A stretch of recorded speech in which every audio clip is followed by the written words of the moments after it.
There you go, and that is us live.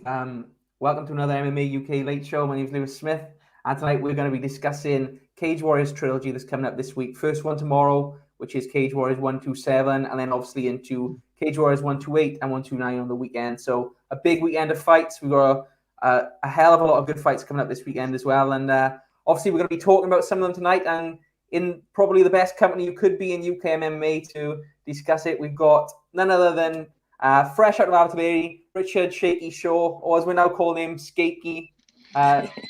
Thanks to this video. Shake, how's it going, buddy?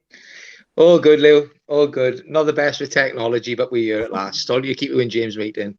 No, that's fine, buddy. We got there at last. And James, obviously, you're up in London as well for the Cage Warriors cards this weekend. How's Fight Week treating you? We just got here a couple of hours ago, man. And how do you feel? Found that we were allowed at the hotel, so I'm good. Brilliant. So, boys, we've got quite a few fights to get through. An amazing set of cards, obviously. Shake, I'll come to you first because 127. There's quite a few Welsh guys on there. I know we've had a few pullouts, which is unfortunate, but we've got a lot of guys. You got a couple of boys there with you now. I can see, is there? Yeah, I got old man Shoeface Elliott and Josh Crazy Horse Reed with me. So we've done the weigh-ins today. They're in a bit better mood today than what they were last night. So yeah, they're good to go. Going in the fridge, yeah. Brilliant, yeah. So One sec, Lou. I won the one up the top shelf on the milk bar. Yeah, never a dull moment, Shake, is it? No. Right, go on, boys. Brilliant. So yeah, I'll start off then, boys. I'll just fire a couple of questions at you about these cards coming up. Obviously, we've got Cage Warriors 127 tomorrow night. Headlining that card is a title fight, a bantamweight title, which is going to be between Dominic Wooden and Nathan Fletcher. James, obviously a vacant title there, a really good fight. What do you think of these two boys? I think that's a brilliant fight, man. I think the bantamweight division historically has been probably one of the best divisions in Cage Warriors. I think that Jack's away, the two guys fighting for it are probably the two best guys there. So I'm looking forward to it. I caught Wooden's fight when he made his Cage Warriors debut live, and it was an absolute blistering performance there. He kind of stood out that night. I've seen Fletcher fight a bunch of times, and it's a massive kind of clash of styles with these two kids, but they're both exciting, dynamic fighters. I think it's a brilliant fight. It's one of the best fights of the 3 nights, I think. Yeah, and Shake, obviously, we've got Nathan coming out of these Cage Warriors Academies cards we had. Obviously, you had yourself, you had Oban come through and take 3 or 4 fights and win a title there in amateurs, and Nathan the same. He came through that process. What does it say about that process to see guys kind of going through and coming out to fight for titles? Yeah, I think the academy shows are invaluable, particularly for lads, to get a platform and get used to being on shows that run as professionally as Cage Warriors, but not quite as big as. And it's a good stepping stone, it's a good part of their, part of their progress. Like James said there, it's a proper striker against grappler matchup. I dare say Nathan's got some good striking. He comes from a legit gym, but Wooden's a proper banger. I mean, if he connects with anybody in that division, he can knock them out. So it'll be interesting to see, if Nathan can get it to the floor, if Dominic can keep it on the feet, But I think Fletcher's, another one coming out of that next gym that have got like a blueprint and a style of fight that can take him all the way to the UFC. But like I said, when you go up against him like Dominic Wooden, mate, it's like a 155, don't he? So if he lands on them boys at 135, they're going to be in a world of trouble. Yeah, definitely. It's a big way to start off this weekend as well. Obviously, we've got, I say weekend, it's a Thursday night. Great primetime viewing for MMA fans to see a card on a Thursday night, I think. And even better, like I said, to have a title fight on a Thursday night for one of Europe's top promotions. But I mean, it's not the only good fight on that card. We've got some absolutely other amazing other ones. We've got, I'll come to you again on this one, Shake, because it's one of your own fighters, Josh Crazy Horse Reed, and he's going to be facing an undefeated Kurban Kriziev. I hope I'm pronouncing that right. Another insane bantamweight matchup. Josh is a real staple within that division at the moment. Very, very exciting. But what's Josh been looking like in training in the weight cut, and how's he feeling ready for tomorrow night? Yeah, he's ready now. He was a bit irritable this morning, so it wasn't very pleasant me for the first couple of hours of the day. But he's all right now. But no, I mean the lad he's fighting, props when he's took it at short notice, and it's a completely different stylistic fight to the Hardy fight. You know what I mean? Like I was excited for the Hardy fight because him and Josh would have come there, and I think that would have been exciting. Stand up contest.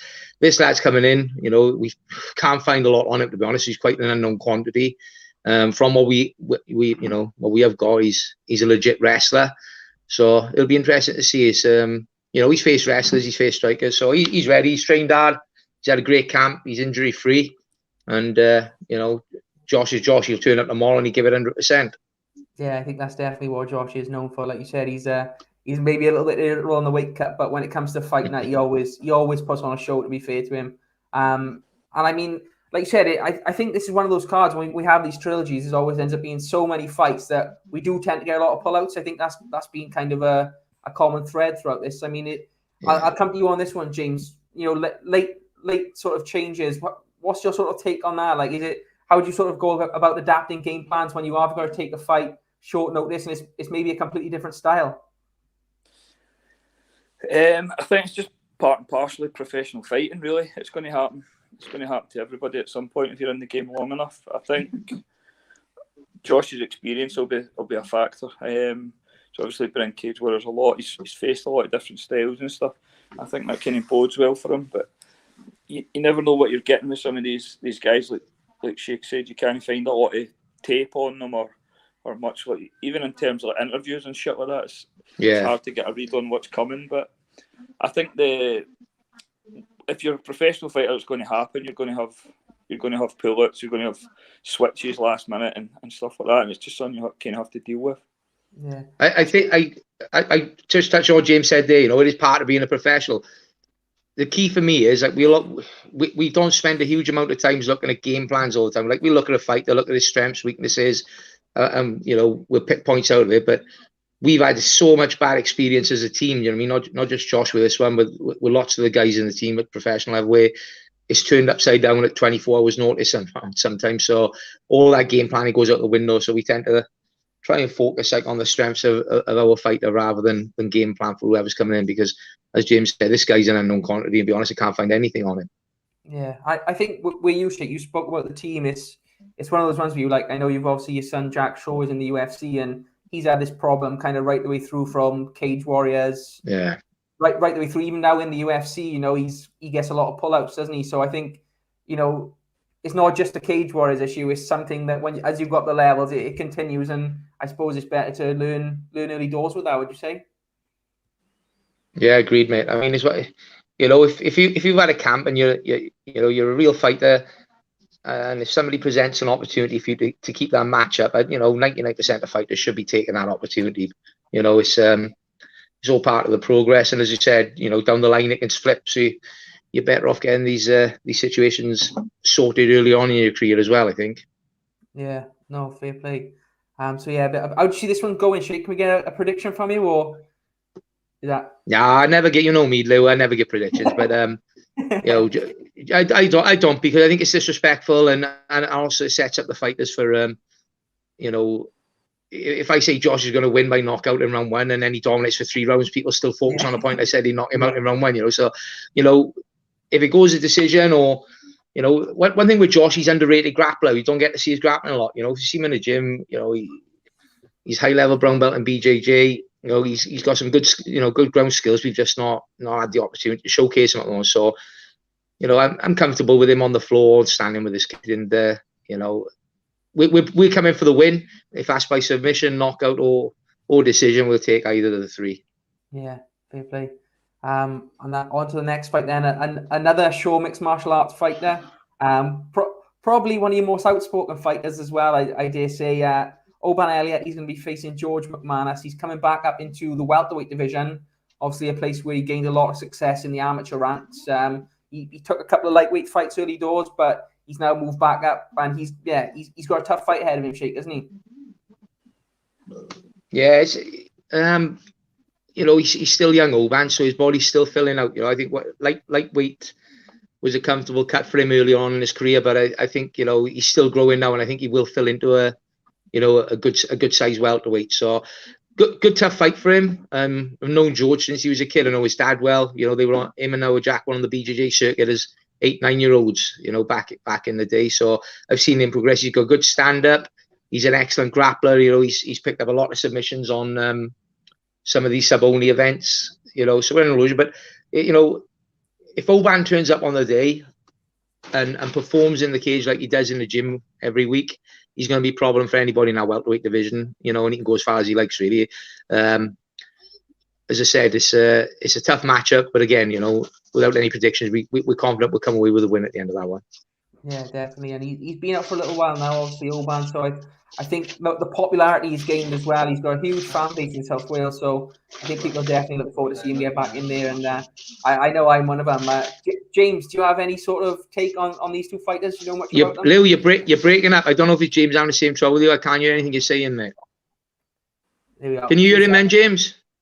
Yeah, I can hear you, mate. I can hear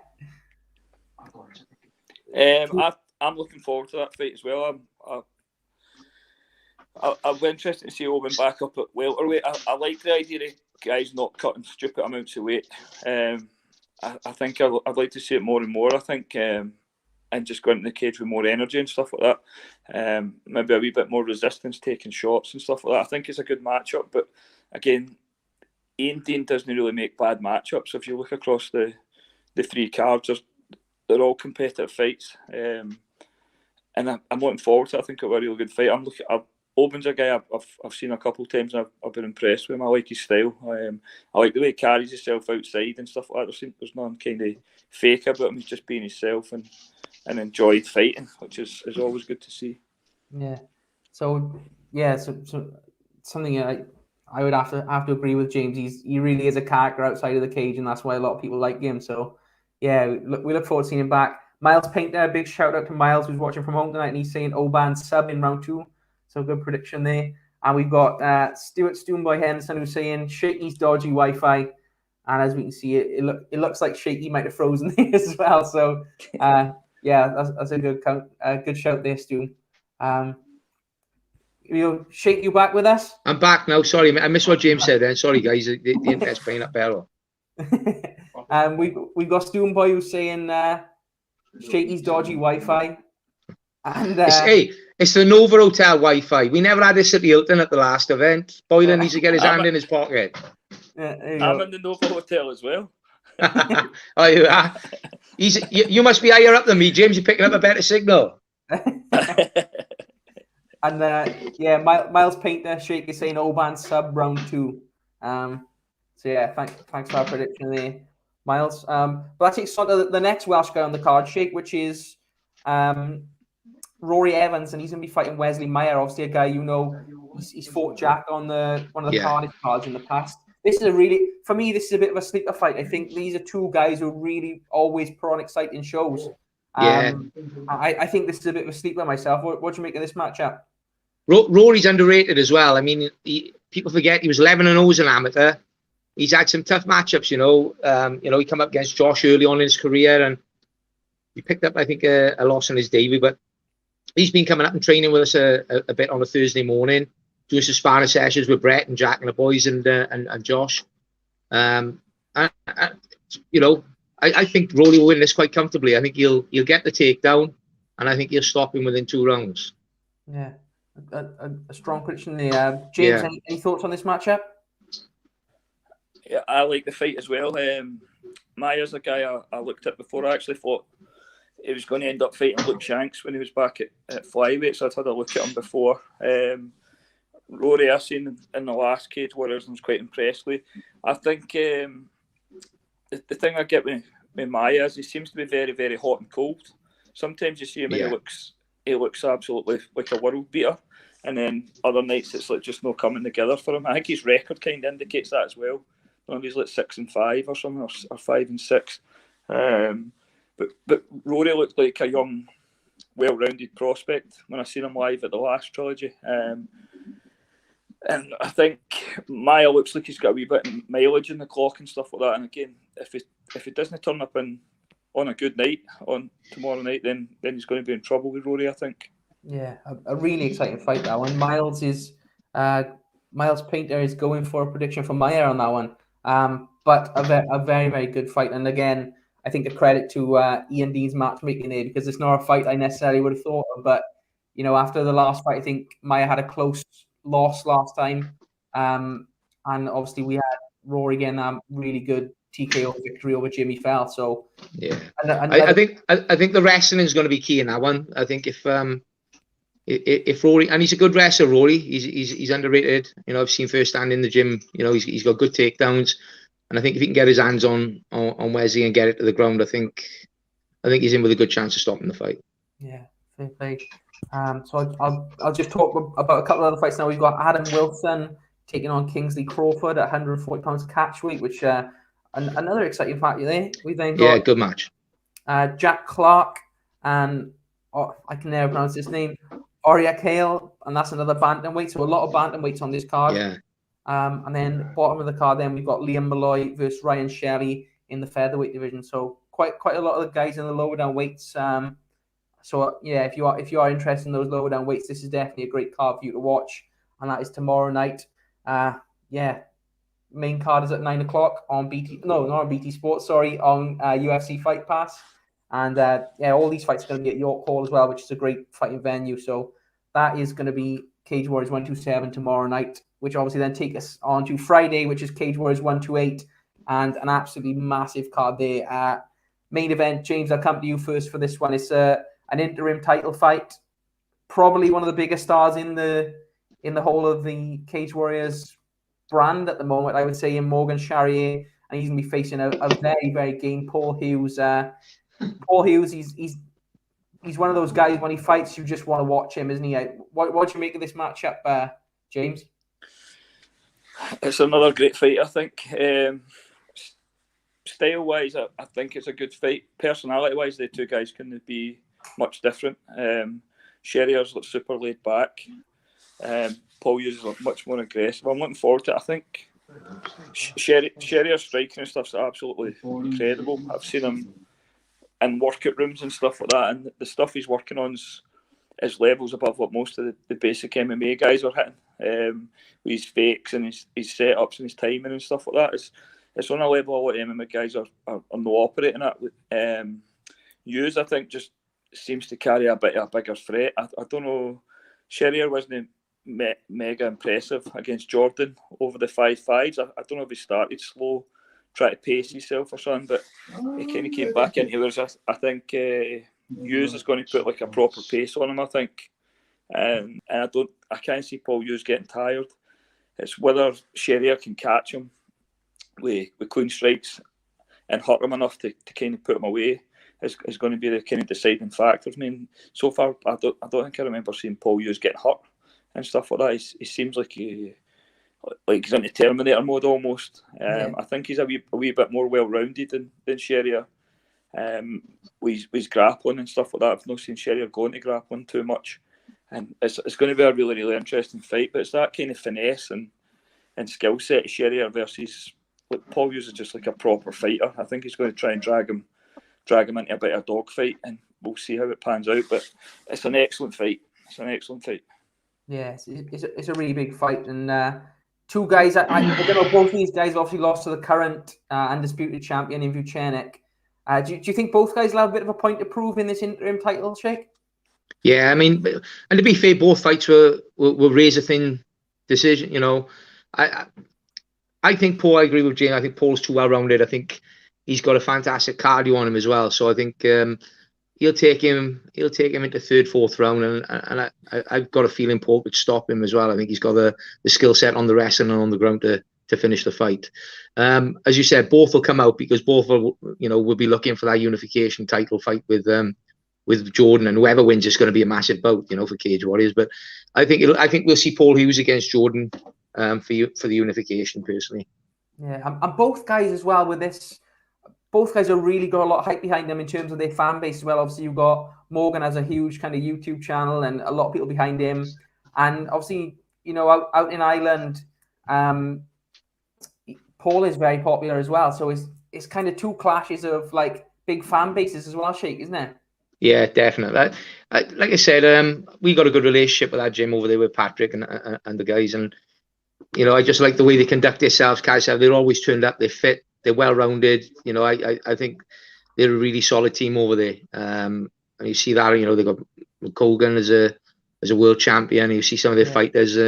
They got in all areas. I think fan bases apart. It'll come down to as James said, the fine line in who's got the better skill set. And I just think Paul pinches it. I don't mind giving a prediction on someone that's not one of my teams. So I'd say Paul third or fourth round stoppage. Paul third.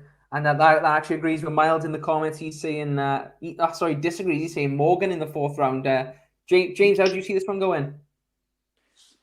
I think Morgan would need to get Paul out early, and I don't think he can hurt him. Yeah, I agree. Early, I think he's too strong. That kid, he's tough, and I think he'll wear Morgan down, and those wee kind of fine motor skills and stuff like that will start to deteriorate as he gets tired. Yeah. I think yours maybe late 3 or 4. Yeah, no, that's a really big fight, and I think that's probably one of the most looked forward to over the whole trilogy. So definitely keep your eyes out for this one, guys. And obviously that takes us down then into the co-main event, which is Jonathan Basutu versus Will Curry, a middleweight bout there. Two guys, again, very popular guys in this explosive middleweight division that's becoming a lot of good fighters in this division. James, what do you make of this matchup? I don't know that Jonathan too much. Curry's exciting, but big at the weight and dynamic and stuff. So, I don't know too much about Jonathan, but Ian wouldn't match anybody in a lopsided fight. So I'd imagine it's going to be pretty close. But for what I've seen of Will Curry, he's been excellent so far. Yeah. Sheik, any take on that one? Yeah, he's got to fight it well. I just think he's been unlucky that he's fought Christian Duncan twice, and I just think Duncan's a problem for anyone in that middleweight division. Anyone, he's what he lacks with professional experience. He's made up for amateur, and he's got a good team around him.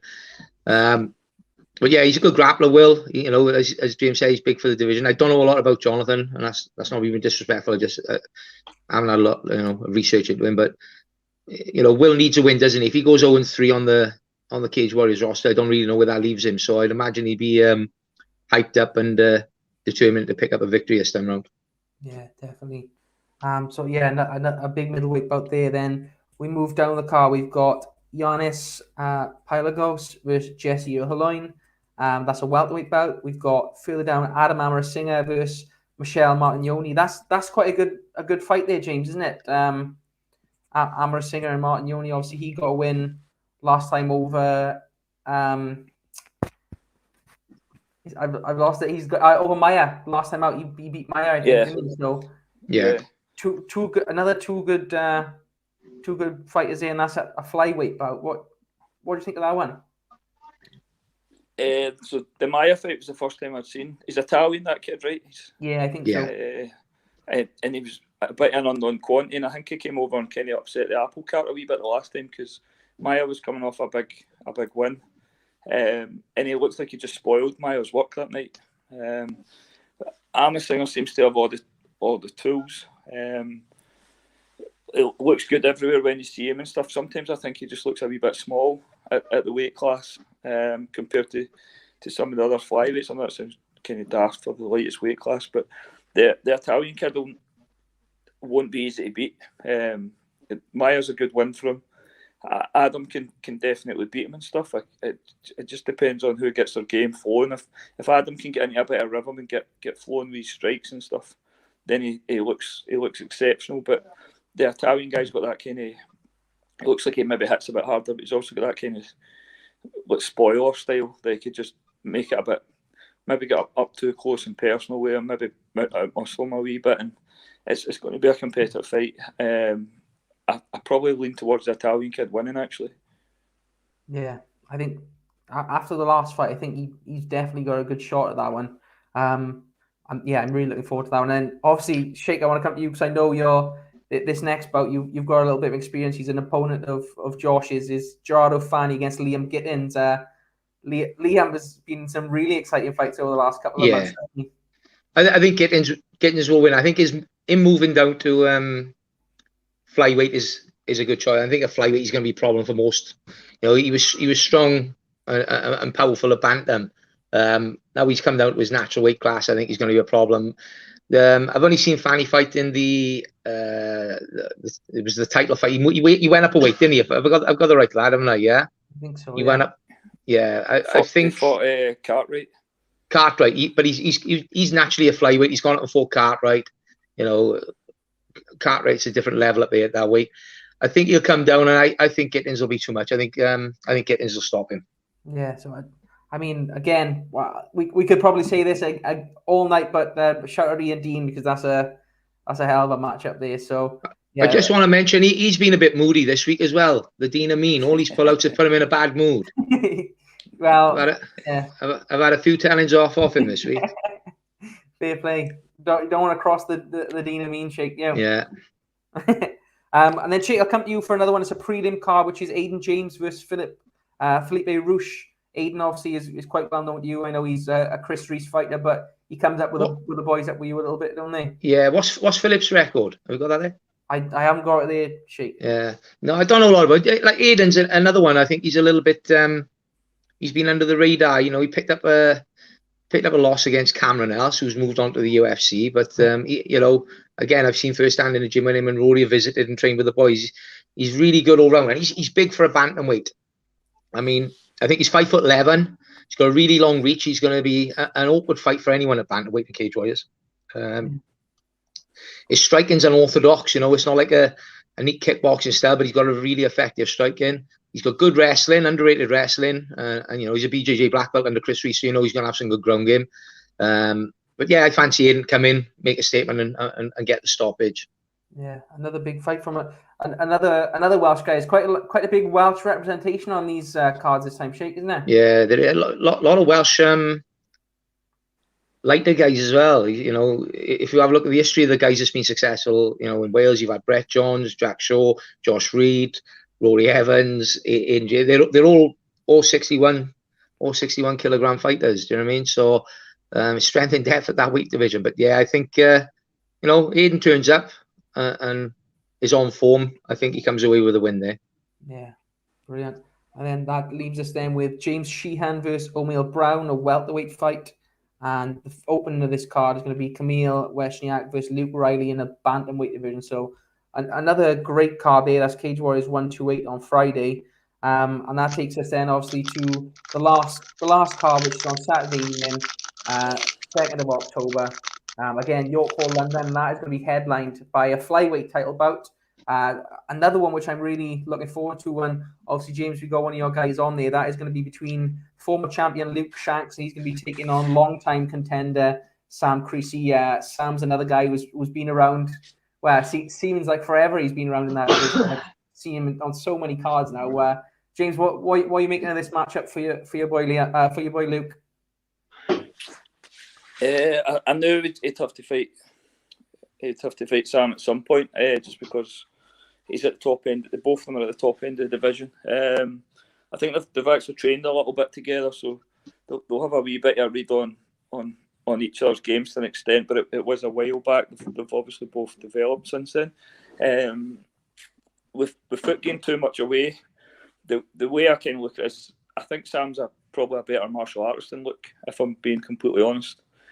But I think Luke's a better fighter. Luke does some stuff that looks, it's not aesthetically pleasing, some of the stuff he does when he's fighting, and it's stuff in his style that, instead of trying to change it and make him do stuff by the book and how it's traditionally meant to be done, I've actually encouraged it, and it makes it harder for guys to deal with on the night. I know they're both well-rounded guys, but it's basically going to come down to who can impose their game on the other guy, the same as every other fight. But it's going to be a good test for Luke. If he makes any mistakes, Sam will capitalise on it. And the same for kind of their point of view. If Sam makes any mistakes, Luke will jump all over it.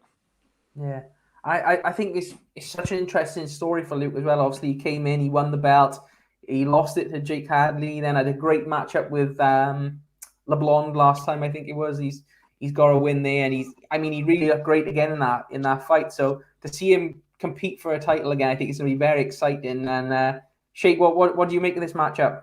Yeah, I think he's, you know, since going up with James, he's been so well improved. You can see it. I've seen him in the early days on one of the Cage Warriors events, but I think as James said, what he's got that inner fight. Do you know what I mean? He's quite comfortable in the trenches in the later rounds, and I think that's going to be the difference. You know, Sam, as James said, really good.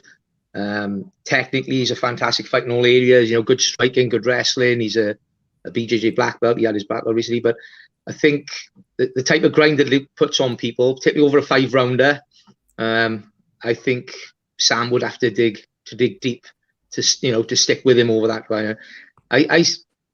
I'll give a prediction. I think it'll be Luke quite dominant on a decision. Okay. Miles is going for Shanks. Miles Painter is going for Shanks as well. So yeah, a big fight. And I mean, for Sam Creasy as well, it's a big fight because he's obviously been there a good few times now and just came up short with the title bouts for Cage Warriors. So I think for him, it's a real one. It's a real sticky one for him. I mean, if he loses this one, does he go back to the drawing board and put a run together and look for another title fight? There's only so many times you can do it, you know? Or does he start focusing on other things, you know, on fights which are interesting to him as such, rather than aiming for that title? But yes, it's a good matchup. It's a really good match. I think it's going to be one of the fights of the trilogy, to be honest. I'm looking forward to it. But I think Shanks has got that tenacity to really put pressure on and dig deep when he needs to. I think Luke comes out on the end of that. Yeah, definitely. We look forward to that one. That is obviously the main event for Cage Warriors 129. Co-main event, another exciting one. We've got Alexei Mantoviki, and he's going to be facing Rhys McKee, who's just obviously returning from his, albeit brief stint in the UFC. Sheikh, what do you think of this one? Obviously, we saw Rhys go up to UFC about a year ago. Obviously, he had some tough matchups, to be fair. Oh, he had a rough old ride, didn't he? You know, thrown in the deep end at a week's notice against Chimaev. Yeah. And then like a real good fight. You know, I thought he'd done enough, even though he lost the second fight. I thought he'd done enough in that to maybe get a third fight out of the contract. I think he's had a bit of a raw deal. I think he'll be back. I think he'll be extra determined. And I think we'll see over the next 18, 24 months, like a Nicholas Darby type of story unfold with Rhys. I think he'll come back, he'll pick up some big wins, he'll win that title, and he'll go back to the UFC and be a much better fight the second time around. Yeah. Do you think sometimes, Sheikh, guys can sometimes make that jump up a little bit too soon? I know they can. I mean, I think probably if it was normal times and it wasn't the COVID situation, you know, maybe he would have waited just a little bit longer. Who knows? But I suppose in the current climate, if that opportunity presents itself, particularly with the lack of shows during the last 18 months, you'd be mad not to take it. But you know, I think, to be honest, I think he probably is ready for the UFC. He's just gone in against one of the biggest savages in the world, let's be honest. Yeah. And you know, the kid he fought in the second fight is one of the most underrated in that division. That kid's got some really decent wins against some really decent fighters, you know. You know, I think, like I said, I think we'll see a bit of a Darby story. He'll be back at Cage Warriors 18 months to 24 months, really rebuild his brand, rebuild his confidence, and I think we'll see him with a second stint in the UFC then. Yeah, hopefully. Well, hope so, because Rhys is a very entertaining and a very nice guy as well. Yeah, he's a nice kid as well. He's got a good attitude, hasn't he? I like the way he fights. I also like the way he carries himself as well. I think he's a good kid, so I wish him well. James, obviously, Alexei Mantoviki, Rhys McKee. How do you see this one going in the co-main event? I think Rhys will be back with a point to prove. You forget how young he is as well when they threw him into the UFC. And what is he, James? About 26, isn't he? He's only 25, 26, isn't he? Yeah, I think he might even be like 24, man. Yeah. And the Kamzat fight, nobody wanted that fight, and the kid took it. And then even more so the second fight, if you look at what Morono's done, he's done a good run in the UFC. He's done Cowboy. And Cowboy, yeah, he's just stopped. Really good fighters. And Rhys was in there at the end with him. And if the UFC was smart, they could have matched Rhys a bit better and a bit more fairly and built a big star for him to put shows on in Ireland. But they've just thrown him to the wolves right out the gate. And I think sometimes that little setback might just be what he needs. He'll come back to Cage Warriors with a point to prove. I can see him going on and getting the title at welterweight and then going back to the UFC, I'd imagine. Yeah, definitely. Yeah. A lot of potential there for Rhys McKee, so we really do look forward to sort of keeping an eye on what he does in the next couple of years. And I mean, specifically this weekend, it'll be nice to see him sort of come back and really prove that he's got where it takes. So look forward to that one. We'll go run down a few cards then. We've got Jack O'Donnell versus George Hardwick in the lightweight bout. We've got Joachim Tollefson versus Matthias Figlak. Sorry, by the way, to everyone watching if I am butchering some of these names. I do sincerely apologise. Yeah, we've got Walter Collegrano versus Steve Amable. James, obviously, talk a little bit about Steve. He's another guy that's been in Cage Warriors what seems like forever. He's a real sort of veteran in the sport. He's had a lot of wins, a lot of losses. What do you make of him sort of in this matchup? I don't know too much about the opponent, but I know Steve mostly for his fights with Aidan and Paul McBain. He seems to be one of the guys who's always there or thereabouts. He's very good. Seems to have a real idea of how his game is. He knows his process to winning and stuff like that. I don't know too much about the guy, but there's a reason he's been in Cage Warriors for so long, and he wins more than he loses. And if you look at the guys that's beat him, it's been like the top level guys that have beat him, and it's usually he's almost without being disrespectful, but he's almost like a gatekeeper to the title. He sits just behind the guys who are going to fight for the belt and stuff. And I think he'll probably be thinking he's still got one little run in him to get towards that title. And a killer's division at featherweight with the guys there. But I'd imagine if he can keep winning, he can get into the title picture again. Yeah, definitely. Sheikh, do you think Steve's got one last run left in him? Yeah, I enjoy watching him. He's always in exciting fights, and he's one of them kids that on his day he's capable of beating anybody. And like James said, the lads he's lost to have always been top tier boys, you know. No, as you say, it's a tough division, that featherweight division, isn't it? Full of killers. But he's capable of holding his own, you know, and he's from a good team down there, down in Colchester. So he's capable. Again, it's with these things, it's a game of inches, as I say, isn't it? You know, it's such a fine line between winning and losing at the highest level. So, you know, I think he'll win on Saturday. He's fighting, is it? The main one's Saturday. Yeah, Saturday. And who knows, a couple of wins can put him back in that picture if people start getting signed. Yeah, brilliant. So yeah, big shout out, and we know one of our co-hosts, Katie Hunt, is a big fan of Steve as well. So big shout out to Steve and big shout out to Katie as well. And hope they have a good fight. That takes us then down to the prelims. We've got Jamie Richardson is going to be returning to the welterweight division after a little stint at middleweight. He's going to be fighting Alessandro Botti. We've got Kieran Lister versus Michael Figlak. Another great fight there. Coleman Davis, Harry Hardwick. Harry obviously had an absolutely insane fight last time out at the last trilogy, so that's another one to keep your eye on. And then we'll come to you for this last one, James. Dylan Hazan versus Scott Malone. I know, obviously, Sheikh, you know a little bit about Scott from facing Jack, but you've been working with him now, James, haven't you? Scott Malone. What do you make of this fight with Hazan?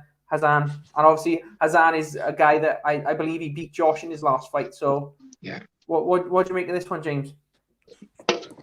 He's a strong opponent, a real strong opponent. I think his wrestling's excellent. His pressure and stuff's very good. So it's kind of similar to Scott in that fashion. If you let Scott pick where the fight's going, he's going to grab you and he's going to try and throw you on the ground.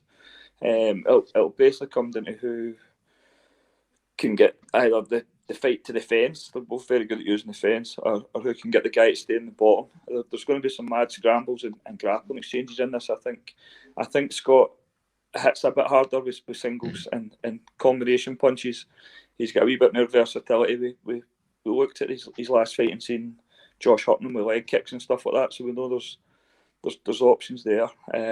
But I think it's going to come down to who can control the geography with who's on top and who's on bottom with this, because they're both pressure grapplers when you break it down to the kind of bare bones. Scott's maybe a bigger ground and pound finisher. He's quite a hard puncher for top position. He's got some nice wee tricks with like crucifixes and stuff like that, and he does some things that traditional wrestlers and even jiu-jitsu guys aren't used to that he's took for judo. And we'll see how it pans out. But Scott's looking fit, man. He's confident as well. He's won since he started working with us. He's won like his last 4. he just stopped a prospect in Cedar Atlas at the last trilogy. Who a lot of people were quite high on him because he'd won the gold medal at the IMAFs a couple of times in amateur, and he was 5 or 6-0. So I think he was brought over. It's going to be a big test for Scotland. Scott's absolutely manhandled him. So I think the big thing with Scott is he's very confident now. The losses he took at Cage Warriors at Bantamweight was to the best guys that've been in the division with Jack and the two Jacks. And we've changed bits and pieces with his game that was mostly down to decision making and just try to pace himself. And he's back at flyweight when he's a good sized flyweight. He was undersized at Bantam, and he's back confident. He's caught when he had a decent little run and lost to Jack, his confidence gets shattered. And it's just we've kind of built it back, taking him on a couple of the Weir shows, fighting guys with winning records, but just not the same caliber they'd been competing against, and now he's kind of back on the big show, obviously with a good performance the last time. So I'm confident he'll do well on Saturday. Man, he's hungry. He's fully aware he's kind of running out of time. He's a bit older and stuff, Scott, so he knows like he can't really afford any slip ups, but he's confident for the run he's been on. We've addressed the kind of pacing and decision making stuff, and it'll just be a case of him getting out there and putting everything together on the night for him now. Yeah, and Sheikh, you've obviously coached against both of these guys. What do you see in this one? I know sometimes as MMA fans, without sort of the knowledge of coaches like you two, when we see a matchup like this, we think is these two strong grapplers going to nullify each other out, and then we're just going to see sort of a really exciting stand-up. Well, how do you think this one's going to go? Yeah, I think at flyweight, he's a good strong flyweight. Scott's going to be, and I think he's going to have the wrestling judo pedigree to stop the takedowns off the other kid. He hits hard as well. Both my guys have said that when they've been in with him. When he lands you can feel he's a powerful kid. So I think he'll do enough to nullify the wrestling, and I think probably if he gets it on the cage, he's got those, as James said, those trips, those unique ways of hitting the takedown off the wall, and I think he'll come through comfortably, Scott. To be honest, I think he's not going to over title fight. Then James, I think you'd agree if he wins that, wouldn't he? You may have to fight Luke Shanks. Oh yeah, yeah. You see enough of that on a weekly basis, I expect. Yeah. Yeah, that's a tough one. But yeah, obviously some great cards there. Obviously, that's going to be coming up over the next couple of nights now. So make sure you tune in, guys, because they really are some exciting matchups on there. Who's this? Josh Reed, is it? Josh Reed stripping off now. There we go. I won't keep you too long, then, boys. I know Reedy's ready for bed. Look at him; he's got a big fight tomorrow. How do you feel? What I wanted to ask before I let you go, boys, to the both of you. We've had a couple of these Cage Warriors trilogies now over the course of the pandemic. We're starting to make our way out now, slowly but surely. Do you see these trilogies going on, or do you think we're at a point now where we go back to single cards again? I think we go back to normal cards now. I think, let's be honest, it must be stressful for Ian. When you're matching 3 shows consecutively, if somebody pulls out on a Thursday, you've used all the other fighters in those weight divisions on the other events. He's got a tough task, Ian, when he's matching these trilogy events. I've spoken to the guys, and I think probably now we'll be looking at single shows going forward unless we hit another lockdown, which fingers crossed I can't see happening. But I'd be glad to see the single shows. I prefer them, if I'm honest, than the trilogy shows. We've had a couple of shows where we've had fighters on different nights, and I find it stressful as a coach as well. So for me, I'll be glad to see the single nights. James, same for you? Yeah, man, I want single shows, full crowds. Maybe back full crowds. Dublin show, some Cardiff shows and stuff like that. Like they can just stack the big one big show. The job they've done with the trilogy has been incredible, but I've promoted shows before. And under normal circumstances, promoting one show is hard enough without having to do like the logistics and stuff like that for the trilogies with the restrictions. Fucking absolute headache. So they've done an incredible job, and I think their stocks has risen massively because nobody else has kept up with them during the lockdown and stuff like that. Whereas Cage Warriors just grew and went from strength to strength during it. Yeah, definitely. I was just wondering what the take on that was. Like I said, I've really enjoyed these trilogy cards. I obviously I love to finish work and then start off watching like a Thursday night card. So for me, I do love them, but at the same time, now things are starting to open back up. I do think it's probably going to get to the point now where we're going to go back to crowds and single cards. So yeah, we'll look forward to that as well. Just lastly, boys, I know we're at 45 minutes. I can see the boys going to bed there, Shay. For you two boys, you're in a kind of a unique position now. You've both fought. You've both sort of been in the game a long time before it was cool, as they say. What's it like for you now to kind of be, the older guys coaching and bringing guys through? You've been doing it a long time take them on these kind of shows. Shay, I'll come to you first. What's it sort of like, being in your position now? I think I'm insulting James by saying with the older guys, he's a lot younger than me and he's better looking. It's brilliant. I say to all my guys, they don't know how lucky they are to have the platforms they've got to perform on. The money spent on like safety through Safe MMA. I'm a big advocate of that. I've had a fighter myself that, if he'd gone in and fought, could probably have lost his life. They picked up a really bad shadow on the brain. But yeah, I mean, the platform, on TV, you can watch it worldwide. It is like, it's a fantastic apprenticeship. It's like the next level down from the UFC, but some of these atmospheres at these Cage Warriors events are no different to what you get in the UFC. Plus, the caliber of fighters is not a big difference. I've said this to everybody. There's not a massive step up now. Whereas before there used to be a big gulf, I don't think there is at a lot of the divisions. I think it's quite a small gap. Yeah. And James, obviously you fought for Cage Warriors. You're coaching. What are these weeks like for you now with the trilogies and being up there in this coach's position? They're stressful. They're I don't know if that's just because you look shanks, to be honest, but